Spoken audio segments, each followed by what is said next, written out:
Paz e luz para todos vocês. Gratidão por me receberem em seus lares, por unir-se a mim em mais um Evangelho de domingo.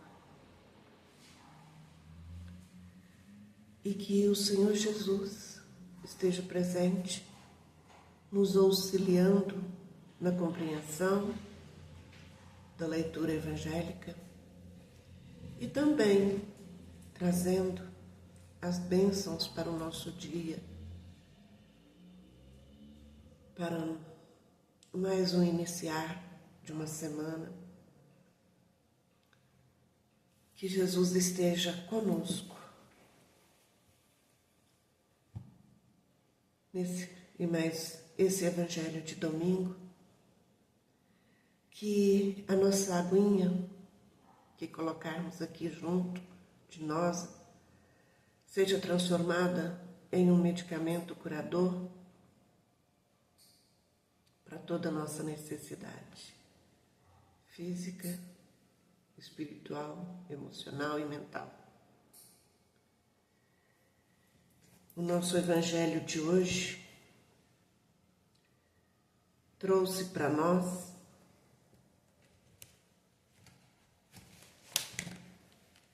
a leitura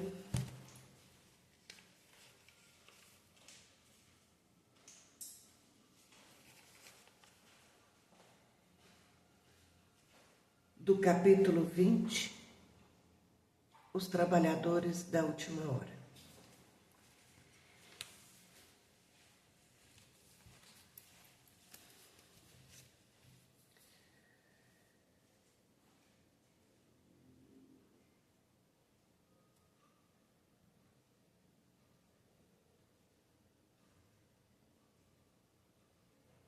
Os Trabalhadores da Última Hora.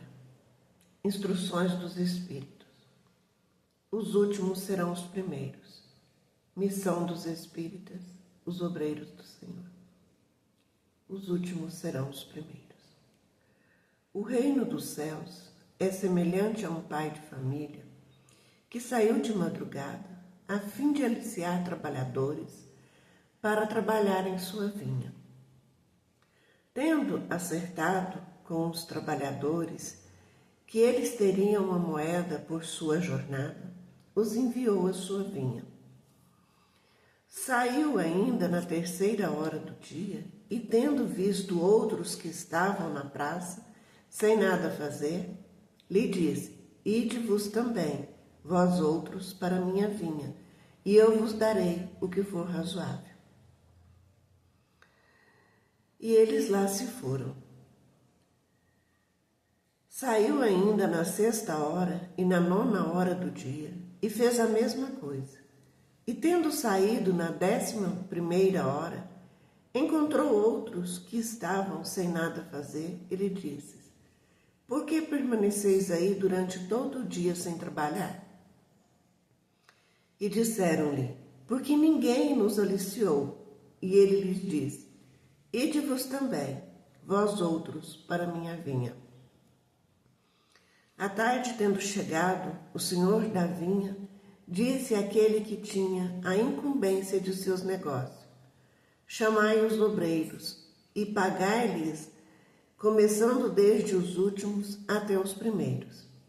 Aqueles, pois, que não tendo vindo para a vinha senão quando a 11ª hora estava próxima, receberam uma moeda cada um.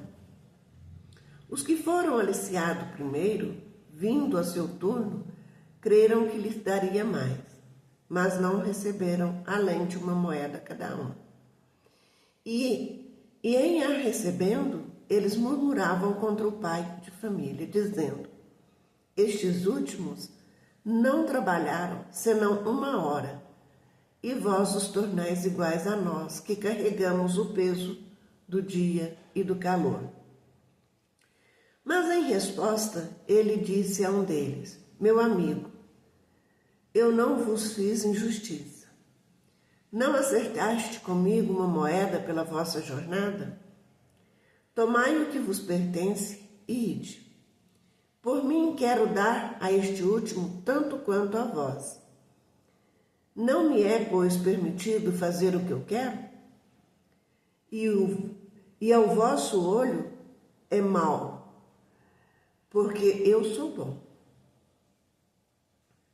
O vosso olho é mau, porque eu sou bom. Assim os últimos serão os primeiros, e os primeiros serão os últimos, porque há muitos os chamados e poucos os escolhidos.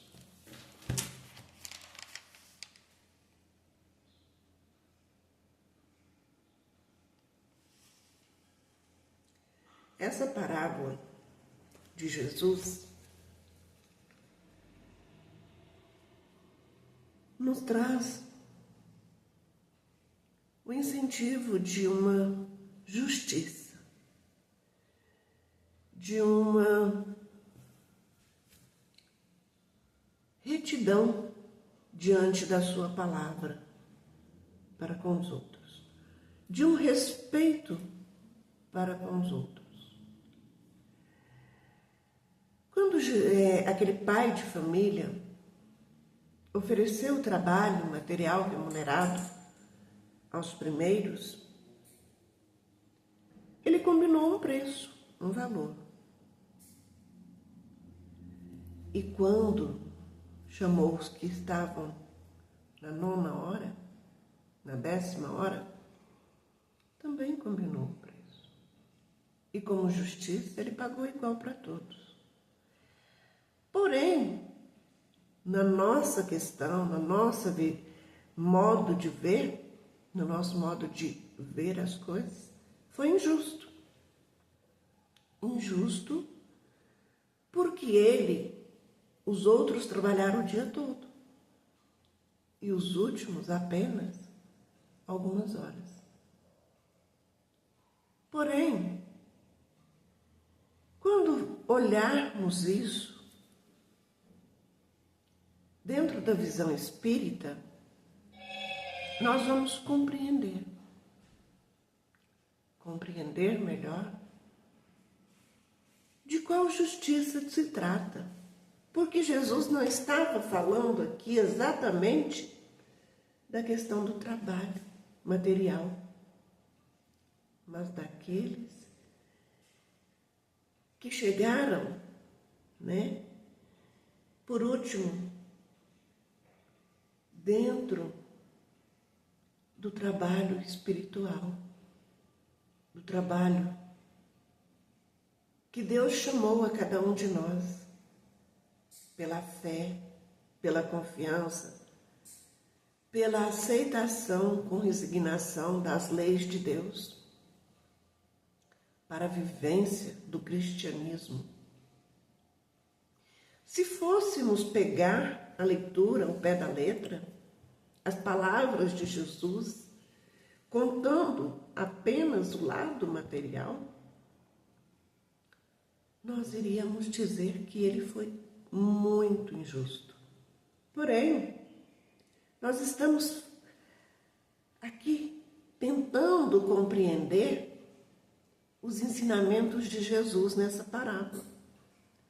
Jesus usava palavras bem grosseiras, exemplos bem duros, para que o povo daquela época compreendesse melhor, entendesse o que ele estava dizendo, ou que pelo menos tentassem viver de acordo com aquele ensinamento.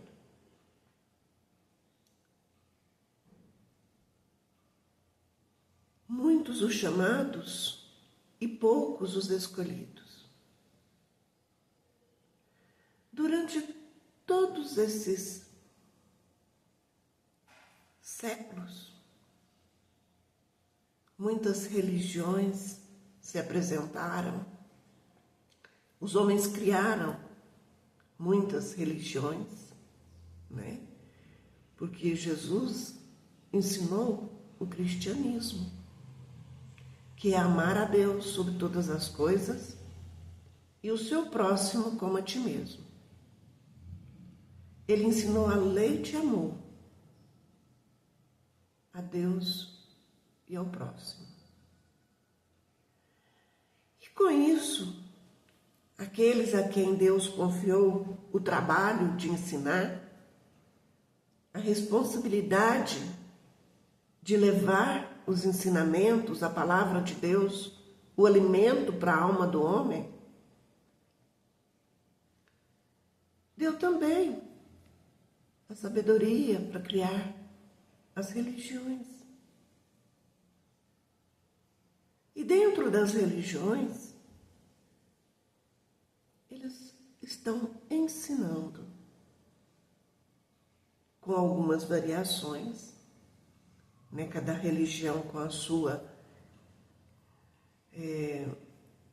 crença, estão ensinando aos homens a lei de amor e de caridade. Muitos são esses trabalhadores de Deus, os executores, né, dos ensinamentos, a continuação do trabalho de Jesus aqui na Terra. A missão de Jesus aqui na Terra, que era ensinar ao homem as verdades das leis de Deus. E quando se diz que será dado a eles em igualdade, se diz que esses trabalhadores vão receber os mesmos ensinamentos, vão receber de Deus o mesmo conceito, porque as leis de Deus são imutáveis. E vai caber a ele ensinar com veracidade aquilo que receberam para continuar o apostolado de Jesus. Cada chefe de religião é considerado um apóstolo do Cristo, que veio para continuar a obra dele. E todos receberam a mesma quantia. Porém, muitas das vezes se extraviam, maculam os ensinamentos, dado ao véu do esquecimento.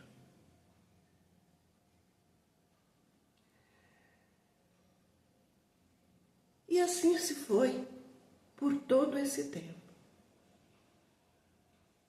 E acontece em todas as religiões. Porque o erro é humano. Não somos seres perfeitos, mas seres em busca da perfeição. Então, qual a melhor religião? Qual a religião que ensina realmente o certo? Todas as religiões são boas, se estiverem dentro do cristianismo, dentro dos ensinamentos de Jesus, na compreensão das suas parábolas, dos seus ensinamentos. Muito se diz, até mesmo em alguns trechos do Evangelho se diz, que os últimos, nesse caso, dentro da compreensão dos ensinamentos, são os espíritas. Porque eles vieram desvendar e esclarecer a imortalidade do espírito.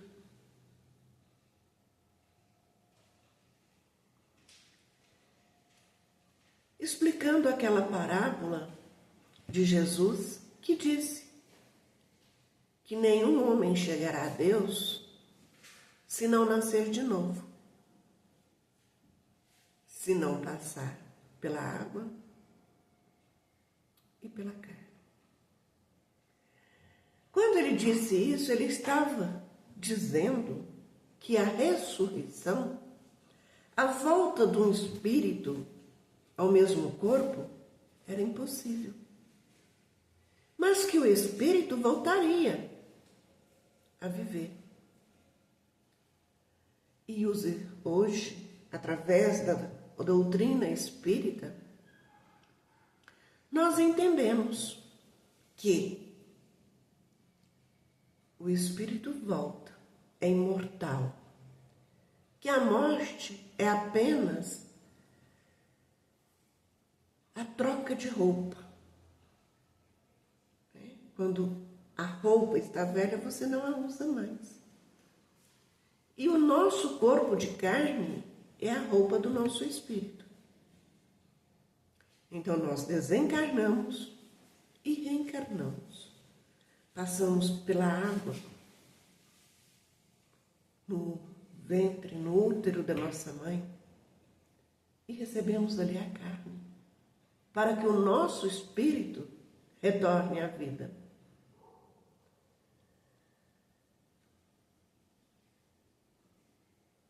Mas não somos também donos de toda a verdade, não. Porque se tivermos conhecimento e não tivermos a vivência, de nada nos serve.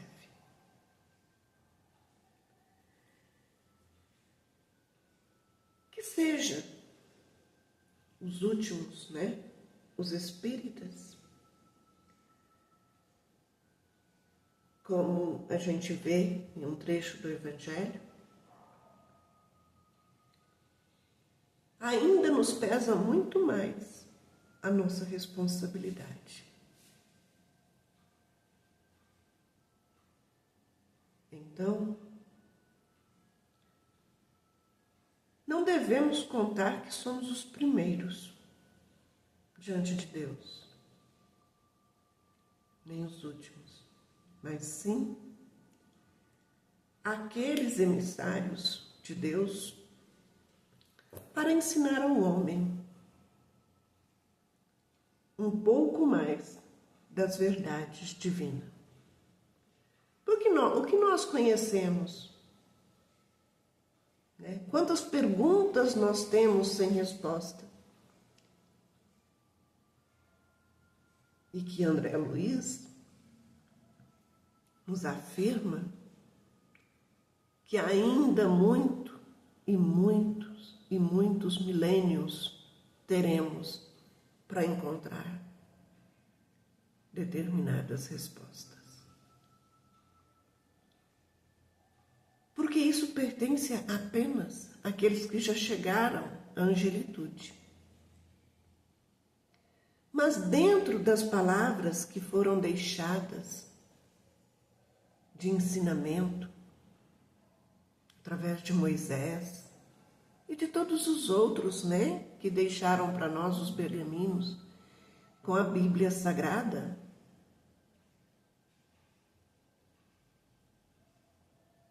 nós ainda temos um longo caminho a percorrer e aprender. E aqueles que assumiram a missão de ensinar com mais sabedoria, de se tornarem realmente um apóstolo de Jesus nos tempos de hoje, sem, se deixar levar pelo entusiasmo, pelo materialismo e pela crença de ser possuidores da única verdade. A justiça de Deus, como ensina aqui na leitura, é de todos. É para todos com igualdade. Como assim?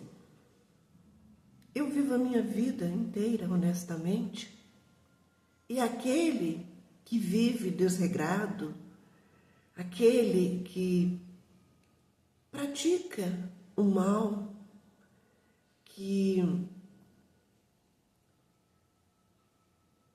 traz a dor, o sofrimento ao semelhante, vai ter a mesma justiça que eu? Vai ter a mesma justiça daquele que viveu a sua vida retamente, cumprindo os ensinamentos da lei de Deus. Por quê? Porque Deus é justo, é Pai, é misericordioso. Mas Ele tirou a vida de vamos por um exemplo, de um filho, de um pai, para roubar. Ele tirou a vida de alguém. Por vingança, Ele tirou a vida de alguém. Ele roubou. Ele caluniou. Ele mentiu, ele enganou. E mesmo assim vai ter a mesma justiça? Sim, vai ter a justiça de Deus. Por quê? Porque Jesus nos ensinou também que fizéssemos o nosso melhor para que não fôssemos entregues ao juiz. Porque se fôssemos ali entregues ao juiz, não sairíamos de lá até que pagasse o último cêntimo. E o que isso significa? É que nada que nós fazemos durante a nossa encarnação fica às escondidas.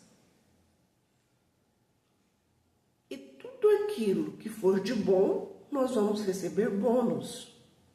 E tudo aquilo que for ruim, que ferir o nosso semelhante, que fizer o nosso semelhante chorar, também vamos receber o peso devido pelaquela ação. Tendo assim que reparar,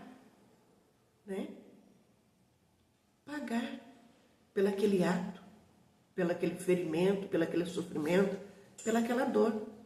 E como nós pagamos? Através de uma nova oportunidade de vida, nascendo novamente, reencarnando. E é por isso que nós vemos hoje, todas as épocas da vida, a gente encontra espíritos em muito sofrimento, presos a um corpo deficiente, sofrido, que muitas das vezes não conseguem nem se cuidarem sozinhos. E o nosso coração compadece, porque é o certo. Mas ele não está ali por uma maldade de Deus.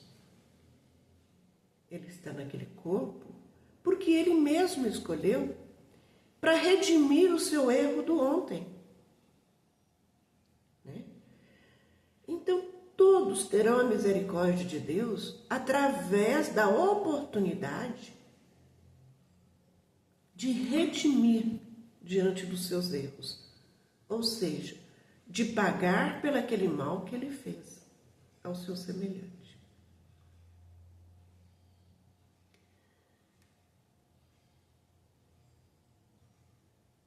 Quando o homem compreender que não existe nem os primeiros e nem os últimos de uma forma material para Deus, a humanidade vai aprender a amar. Ela vai estar amando o seu semelhante com igualdade. Não vai haver mais homens maus na Terra. E, em consequência disso, também não haverá espíritos maus. Aí, todos nós teremos o salário justo da misericórdia divina. Agora eu vou fazer para nós a mensagem, para nossa reflexão da semana. E Enquanto eu faço a mensagem, vocês vão receber um passe astral. Se vocês lembraram de deixar a aguinha aí perto de vocês, ela vai ser transformada numa medicação, caso vocês necessitem, ou será fluidificada para vocês receberem um bálsamo.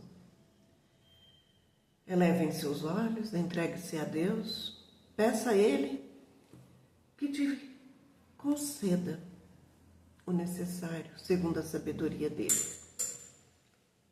e não a nossa.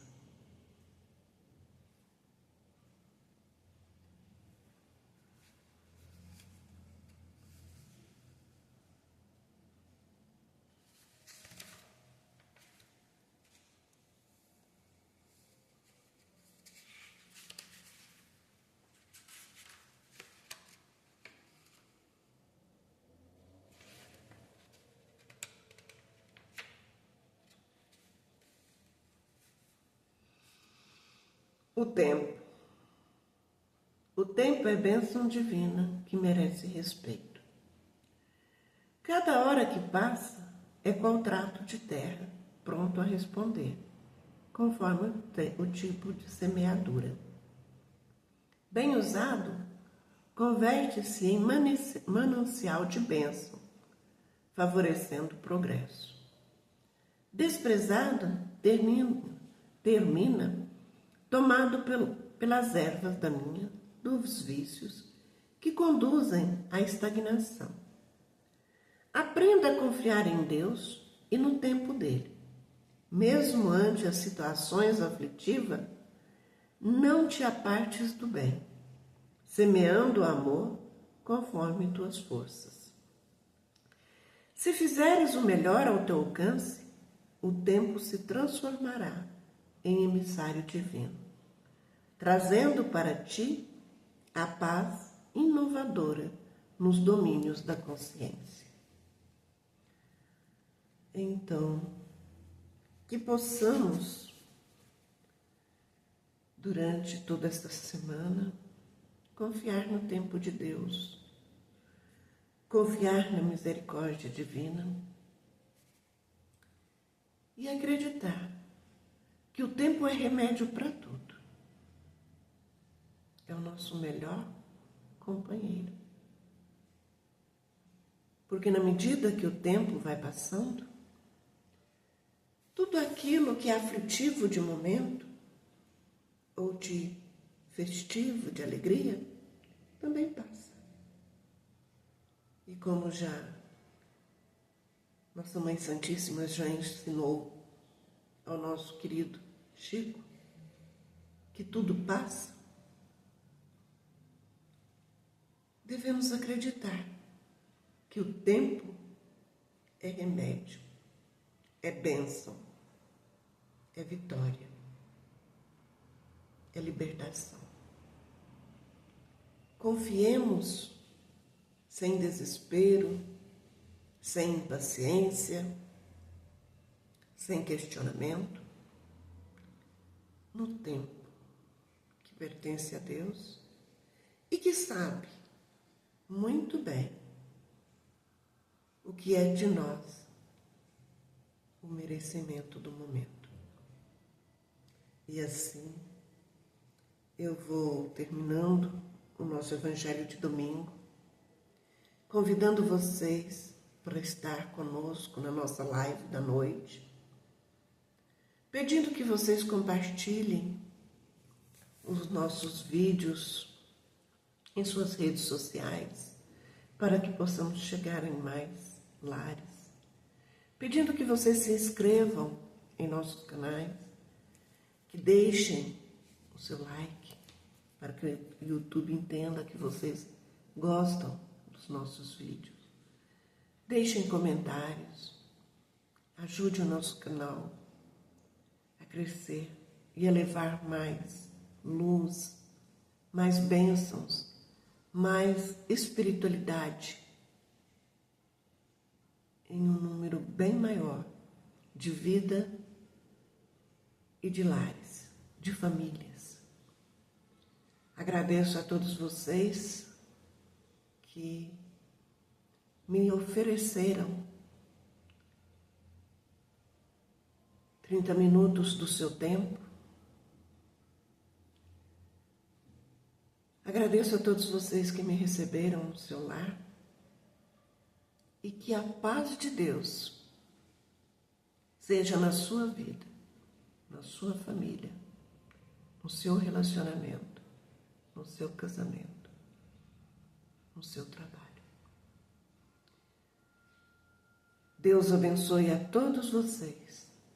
Paz e luz para todo o decorrer da semana, no amparo de Jesus.